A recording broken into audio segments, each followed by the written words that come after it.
আসসালামু আলাইকুম রহমতুল্লাহি ওবরাকাতু। প্রিয় খামারি ভাইয়েরা, আজকে আপনাদেরকে কথা বলবো ডিম পাড়ার উপযুক্ত হলে কিছু ভিটামিন পাখিকে খাওয়ানোর সাজেস্ট করে ডাক্তাররা। ফার্মিং ডাক্তাররা কিছু ভিটামিন খাওয়ানোর সাজেস্ট করে। তো আমি আজকে আপনাদেরকে একটি ভালো উদ্যোগ জানাবো যে পুরোপুরিভাবে আপনি যেটুক ওষুধ ব্যবহার করবেন পুরোপুরিভাবে যদি আপনি পানির সাথে দেন তাহলে পুরোপুরিভাবে পুরো ভিটামিনটা পাখির পেটে যায় না। তো আমি এক ডাক্তারের কাছে যোগাযোগ করছিলাম এসিআই গ্রুপের।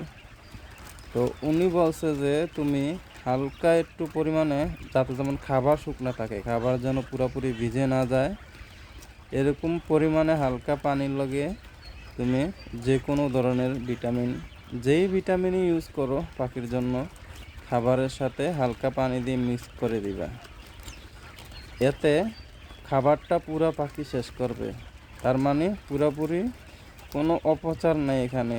তোমার ভিটামিন ওষুধটার পুরোপুরি ওষুধটা তোমার পাখির পেটে যাবে, বা পুরোপুরি এরা যে ভিটামিনটা তুমি দিচ্ছ এদেরকে, এই ভিটামিনটা পুরোপুরি এদের শরীরে পাইলো, বা পুষ্টির গুণাগুণ পুরোপুরি এটা পাইলো। তো প্রিয় খামারি ভাইয়েরা, আমি সাজেস্ট করব আপনাদেরকে, এটা আমার সাজেস্ট না, এটা একজন এসিআই গ্রুপের কৃষি বিশেষজ্ঞ ডাক্তারের সাজেশন। তো ওনাকে নিয়ে আসছিলাম আমি। তো উনি বলছে যে এভাবে খাবারটা দিলে ভালো হয়, ওষুধটা দিলে ভালো হয়। তবে সব ওষুধ কিন্তু আবার খাবারের সাথে মিক্স করে দিবেন না প্লিজ, এই ধরনের ভুল করবেন না। শুধুমাত্র ভিটামিন জাতীয় যে ওষুধটা, এটা শুধু খাবারের সঙ্গে মিশিয়ে দিতে পারবেন। আবার ভুল করে পারলে ওই যেগুলো ওষুধ মেডিসিন এগুলা পারলে আবার খাবারের সাথে দিন না, হলে পাখির সমস্যা হইবে।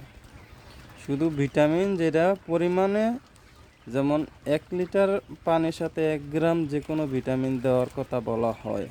খামারিদেরকে সাজেস্ট করা হয় যে 1 গ্রাম ওষুধ 1 লিটার পানি, ওই পরিমাণে আপনি হালকা পানির লগে ওষুধটা মিক্স করে আগে কোনো একটা বলে পাত্রে নিয়ে, তারপরে আপনি ওই বলটার ভিতরে খাবারটা ডাইলা দিবেন। ডাইলা দেওয়ার পরে ওষুধটারে খাবারটারে ভালো করে 2 হাত দিয়ে মিক্স করবেন, মিক্স করে পরে দিবেন। তো আশা করি বুঝতে পারছেন প্রিয় খামারি ভাইয়েরা। আসসালামু আলাইকুম রহমতুল্লাহি ওবরাকাতু।